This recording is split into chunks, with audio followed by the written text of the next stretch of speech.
Hey, good afternoon to you. 407 here, News Talk 105.9 WMAL, where we're making sense of the news. Coming up, James Lynch from National Review will be with us. We will go over that big Biden crime family hearing today in the Congress. And Alfonso Aguilar is here at 5:30 from the American Principles Project. Hispanic voters are moving towards Donald Trump. Why is that?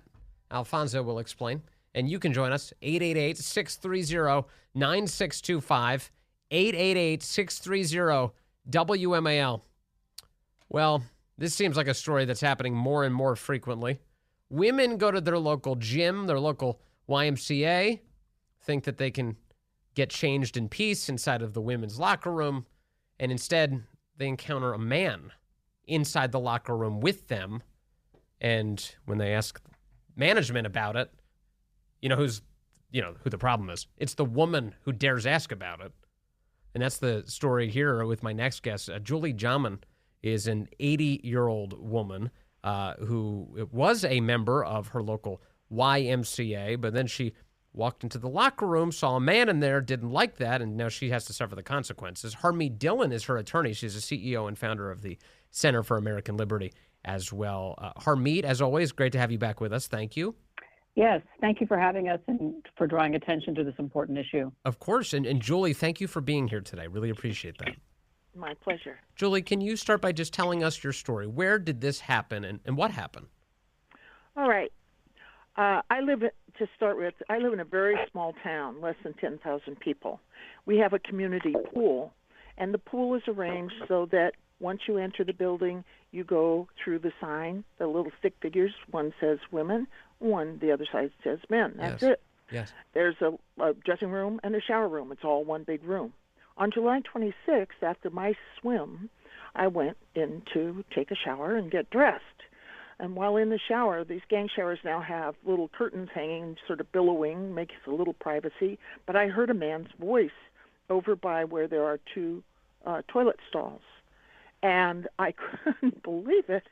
I peered past the curtain, and there was a man in a woman's swimsuit watching and touching a couple of little girls.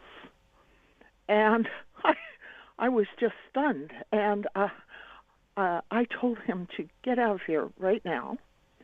And then a staff person showed up who was wearing a YMCA staff shirt, and I told her to get him out of there right now. And she turned on me immediately and said that I was practicing discrimination, and as a result, I would not be allowed to swim for the rest of my life at this pool.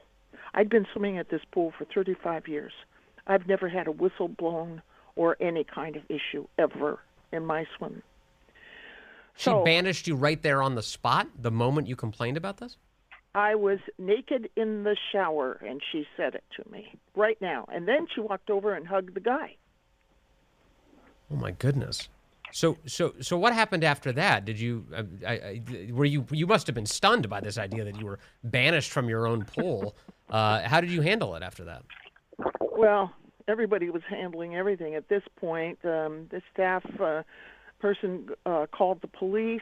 I was told, and I said fine, and I'm going to the police. They happen to be, this is an old school structure that's been converted, and the police happen to have their offices there. So I told them I was going right to the police right now to file a complaint, which I did. However, there were no police people there that could take the complaint, so the woman told me I could go home and they would call me. And so I did. I went home, and waited. I did make a call to the Olympic YMCA headquarters and talked with the CEO, who told me she knew what had happened. And I told her there's no way for women to know that they're going to run into men. And she said she assumed that by the rainbow pennants and the little signs that say everybody welcome, that women would know what that means. She assumes that. So I'm getting an education along the line. So this here. is It's amazing. This is the town of Port Townsend, is that right? It is. And that's in Washington State? It is. Okay. And so Harmeet, let me turn to you for the legal side of this. Is it Is it legal for a man to watch young girls change in a woman's locker room in Washington State?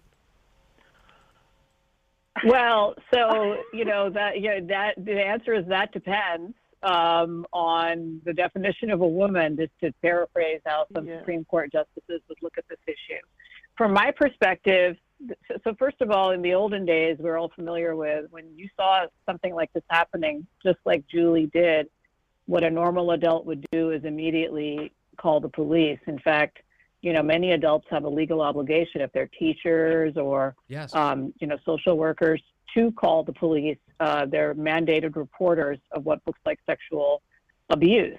Now, the left has turned all of this on its head and said men can call themselves women and go rape women in prisons and invade the private spaces of women. This is really problematic, and it's invading women's rights to privacy.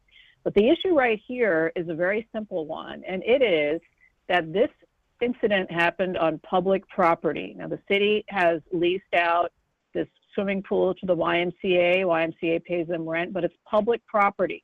And a citizen and a taxpayer like Julie has certain rights. They're called property rights. And so she's been enjoying this swimming pool for 4 decades. And she has a right to not have her right to use it as a taxpayer be stripped away without due process. That's the legal issue here. And so some random woke supervisor without any legal training has no right to summarily execute Julie's right to use that swimming pool without a hearing, without due process, without proving on the part of the state that citizens had noticed and an opportunity to understand what the rules are, the new rules that they came here. Well, as a practical matter, Julie's the person who did everything right in this story. And what you have here is, like, why do we have different locker rooms if men can use the women's locker room? What's the point of that? That came up as an issue. Go ahead, Julie. What's your thought on that? Well, I stick with my experience, and that's so the big head scratcher. What's the point anymore? Since the signs haven't been changed, there's no way to know this. I decided I would do something, and I got active, and I made a little sign, and I decided I was going to pick it up at the pool building. My sign said something like, men who identify as women are using the women's dressing room. That's all it said. Yes. My intention was to inform women because there was no other information. How was that received? First day, there was some amount of civil exchange, and I was surprised. I had no idea. I'm not a social media person. I don't own an iPhone, any of that. So I had no idea where this was going. I was just doing my part. However, I was informed that if I would take off who identify on my sign, and it simply says, how did they want it? Well, I won't try and quote that because I can't recall. But the point is, for 2 days, I stood up there, and it got very big and bad the second day. I mean, maybe 100 people just screaming at me. It was screaming at awful. you? Yes. The sign, again, I've seen a picture of it here on the Daily Wire. They've got a great story up on your story. And it starts, men who identify as women are using, is it the women's locker room? Is that what you wrote? Women's dressing shower room. That's what it is. Women's dressing and shower room. And so people started screaming at you. You said over 100 people started screaming at you as you stood outside this YMCA-operated facility indicating this. By the way, what does YMCA stand for? Do we remember? What does that mean again? Yes, that means Young Men's Christian Association. Right, Christian. I thought there was a Christian in there somewhere. So they their position is that you're the bad guy here, and people were screaming at you. Were these patrons or members of the YMCA? Well, I don't know. There were other groups that sort of, can I say, sprang into public presence. Yeah. That I'd never seen before. I didn't know anything about them. They seem to have a big hand in encouraging this. Of course, social media was going like crazy, and boy, I was ripped apart on social media. I was a homophobe, a TERF. I was disparaged and publicly humiliated by not just civilians, by members and staff of churches, by city council members, by staff members, and they were on social media doing this stuff. It was quite an amazing experience. It's despicable. They should be ashamed of themselves. All right, so Harmeet Dhillon, tell us more about the legal recourse here. What can be done for Julie? Well, so we've sent a demand letter to the management of the YMCA and the city, demanding that they reverse their decision to exclude her from her right to use this facility, and apologize for subjecting her to this public humiliation wrongfully, and that if they don't do that and reverse their stripping her of her rights without due process, we will sue them.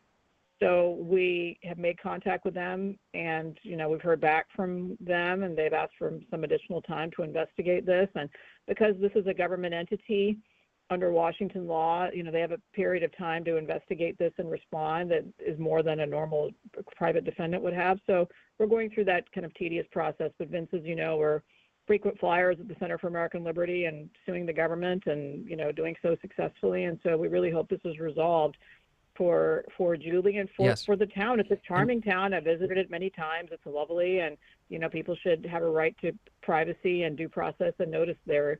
No matter what, that is 2024, and women are men and men are women these days, it seems. But, yes. We still have rights as women. And Julie, you are undertaking this. Obviously, it sounds like you want to be back at the pool. I'm not even sure if you really want to go back to this pool at this point, but it does. I get the impression that you're doing this for a bigger purpose, that there's a bigger message here. What is that message? What are you fighting for here, Julie? Well, let me just preface it by saying that I've been an advocate for victims of domestic violence and sexual assault in years past. And by not having privacy and safety in these public places, women who have been victims will be re-traumatized, and it's just appalling that a public entity would allow that. So my big thing is that women have civil and human rights to privacy and safety, and they've been usurped by policy and law for transgender activists to take over. That is, men can be in women's places that once were private, and we have no warning and no recourse. In this town, that means less than the fingers on one hand will take over the women's dressing room, and the rest of us, there you are. So that's my big issue. Yeah, women have these rights, and we need to have them. That's definitely true. Julie Jaman and as always, Harmeet Dhillon, thank you. God bless you both. Really appreciate your time today. Thank you. Thank you. Good to talk to you. All right, hold tight. I've got another story just like this. Perhaps you've heard about this. It involves Planet Fitness. The place that you're supposed to go, and what's their thing? Where it's like you should work out, but not that hard. Isn't that their kind of motto, right? Well, whatever. They've got a story just like this. Yeah, there's this story keeps happening all across the country. Women just going into locker rooms at their local gyms and encountering men changing or shaving inside of their locker rooms. Headline here from Daily Caller: Planet Fitness sees stock drop after caving to the trans mob. Planet Fitness's stock dropped by over 7.5% Tuesday after the company revoked a customer's membership for taking a photo of a biological male in the women's locker room in Fairbanks, Alaska in early March, according to a video that the customer shared to Facebook. Her name's Patricia Silva. Here's what she sounded like. She was standing in the parking lot outside of Planet Fitness earlier this month. Good day. I just wanted to say I just came out of Planet Fitness, and there is a man shaving in a women's bathroom.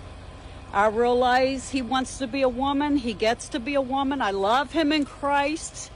He's a Well, he doesn't get to be a woman. That's not how that works. spiritual being having a human experience. He doesn't like his gender, so he wants to be a woman. But I'm not comfortable with him shaving in my bathroom. All right. I just thought I'd say it out loud. And so she posted a picture of the guy, and in the photo, he's shaving. It's a dude dressed in like a normal, it looks kind of like a normal black outfit. He doesn't even look like he's not wearing a wig or anything. He's not even trying to really pretend to be a woman. He's just shaving in the women's locker room. He's got a towel draped around his shoulders because he's shaving. He looks like, I don't know, he kind of looks like a British member of parliament or something. He's just shaving in the women's locker room. So she posted that update, that video. She said, I'm not comfortable with him being in there. And let's see here. Then she posted another update the following day. She claimed she confronted him because there was a young girl, quote, kind of freaked out that there's a man shaving in her locker room. She said, well, I was offended, so I took a picture of him. And I asked, why are you there? You're a man with a penis. Why are you in the women's locker room? She said. And he justified all this by saying, quote, I'm queer LGB. Wait a second. He said he was LGB. He left off the T. He's not even trying to include the T. He's just like, I'm just like a dude who likes whatever I like at any given moment. I'm queer LGB. Okay, but what? You're in the women's locker room? She then said her membership was canceled. Planet Fitness is defending the man in the women's locker room, the man with the penis, rather than the child sitting in the corner with a towel wrapped around her, Silva says. Planet Fitness's stock dropped by just about 8% Tuesday, going from its opening price of $59.44 to a 5-month low of $54.80. By the way, I just checked it. It's up ever so slightly, along with the rest of the stock market, which is up a lot today. You've been listening to the newscasts as the Fed promises not to raise rates right now. But they're up less than a percentage point today. And, well, Planet Fitness, they say they're a judgment-free zone. They're committed to creating an inclusive environment. Of course, they're not trying to create one where women feel safe. No, that's not the plan. They don't discriminate against men who want to get naked in the women's room. They should. That's the kind of discrimination that we should be doing. Hold on. Coming up, James Lynch will be with us shortly. We'll talk to him. I got a lot more ahead for you on the Vince Coglianese Show.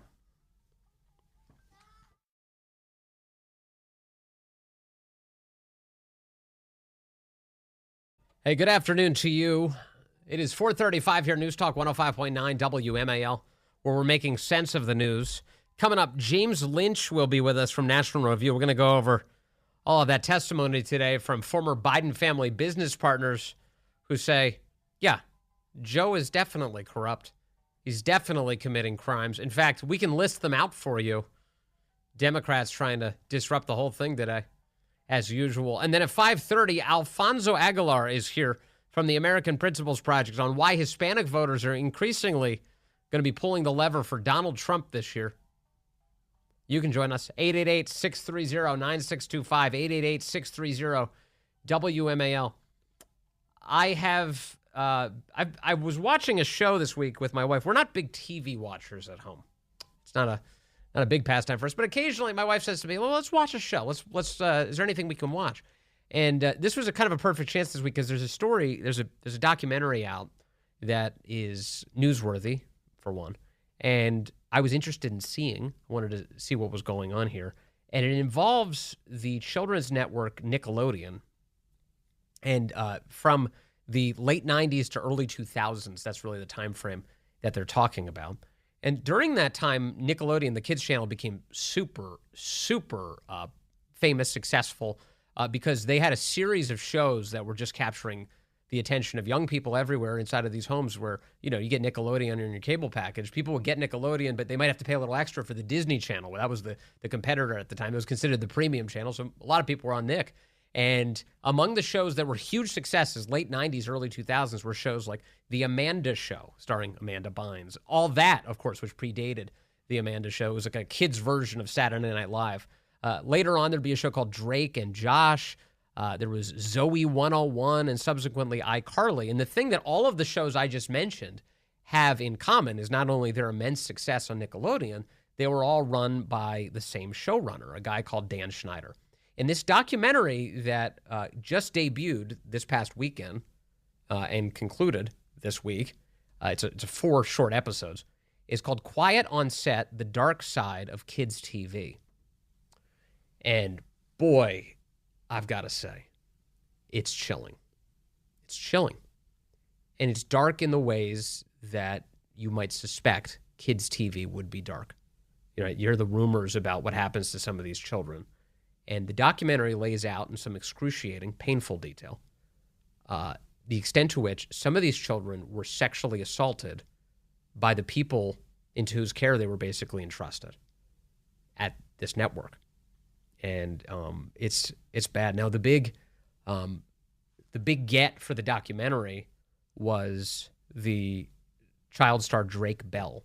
He's the one who comes forward and he details, and it's in a painful way because he can't even really lay out the specifics verbally in the documentary about what happened to him as he was sexually assaulted. But he was raped by a dialogue coach at Nickelodeon, and who was working for him as his manager at the time. Back in this guy, his name is Brian Peck. He was convicted in 2004 of a lewd act against a child and oral copulation of a person under 16. Those are the crimes, and among many others. And for years, nobody has known who the kid was, because by the nature of a crime against a child like this, those proceedings are sealed up. You don't find out. You don't see them. So for the first time, the American people are now being made aware this very week that the victim here was Drake Bell, who, again, I was much too old to see this show, but I remember it being very popular at the time. Drake and Josh, Drake Bell, big face, you'd recognize him probably instantly if you have kids, or if you were even aware of Nickelodeon in the early 2000s. He was the star of this show, one of the leading figures for Nickelodeon, and was sexually assaulted by this guy, Brian Peck. Now, the documentary goes through a lot of things, and I thought it was interesting. You know, it goes through kind of the toxic environment there, the kids being overworked, the parents kind of being around but not being that present as their kids were being used day in, day out in order to create all of this content for Nickelodeon. They definitely paint the showrunner that I mentioned, Dan Schneider, as a very toxic boss, one who was adding in very sexualized content into all of the writing. He would do things like right on the edge, like with the kids, they would do things that involved like phallic objects and like weird sort of bodily function things. I don't want to get into too much graphic detail here, but the idea is, like, as an adult, if you see what happened, and some of this made it to air, it was on the television shows, you would see what would happen. You'd be like, that was vaguely sexual. What was that?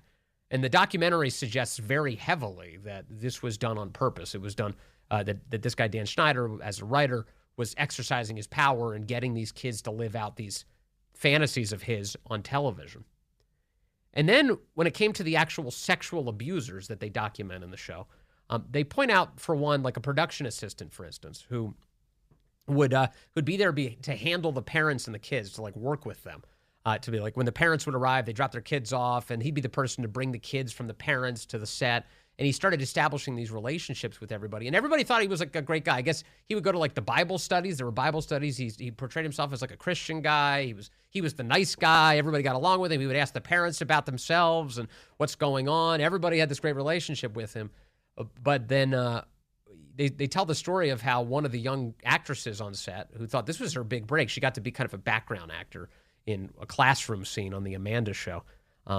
He started essentially grooming her. He started talking to her more frequently. This was the early 2000s. She had access to the internet a little bit at home, and she was able to get on email, and she told her parents that she was emailing with the guy from Nickelodeon, and her parents were under the impression that this guy was merely talking to her because of her getting a chance to do more work on the show. That's what I don't know why they weren't following the emails more closely for a young kid like that, like something like 9, 10 years old. I don't know why you're letting an adult man exchange emails with your kid without reading them, but that's apparently what happened.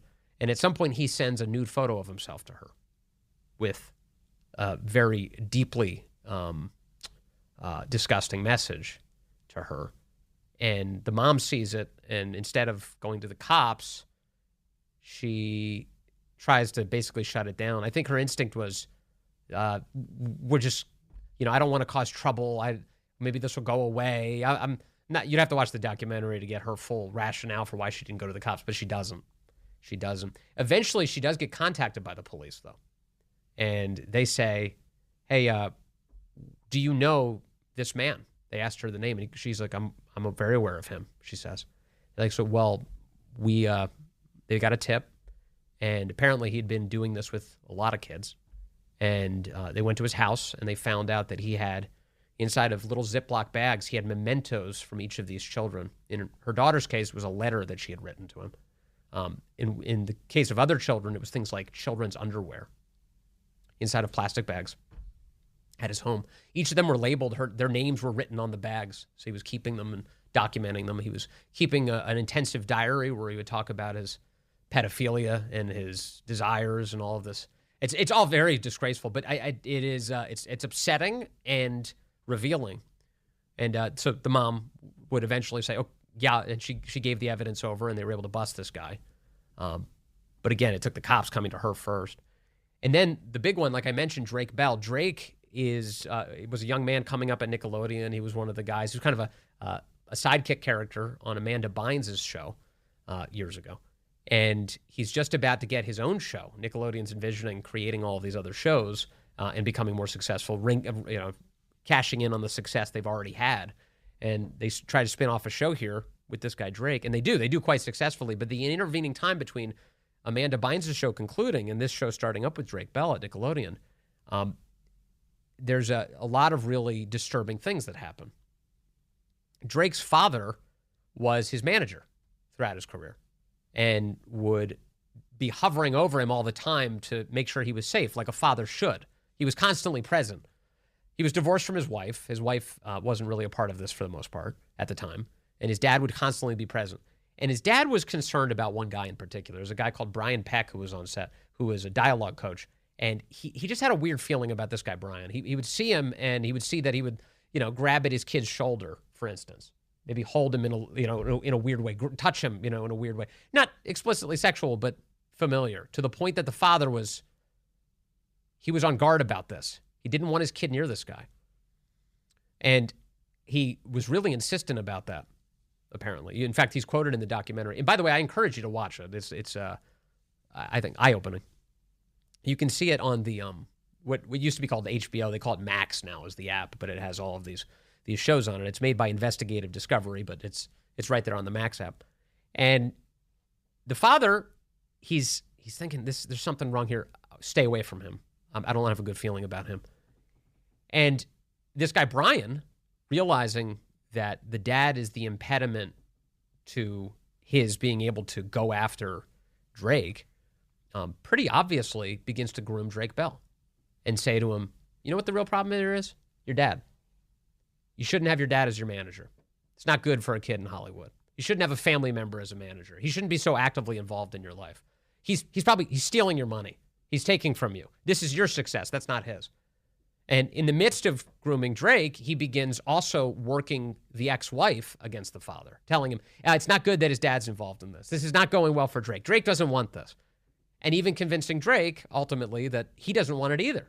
So Drake ends up having this huge falling out with his father, telling him, basically saying, this kind of like teenage reaction, you're ruining my life, you're involved, you shouldn't be, you're taking my money, that kind of stuff. So groomed by this guy, Brian, to create distance. And so what Drake reveals in this show is, and this is, boy, doesn't this all sound familiar? Doesn't it sound like so many of the things that we see happen right now in our culture, what's happening to children? And what happens here is Drake says, Dad, I don't want you as my manager anymore. And instead, he basically decides to turn his life over to this guy, Brian, who's, again, been grooming him.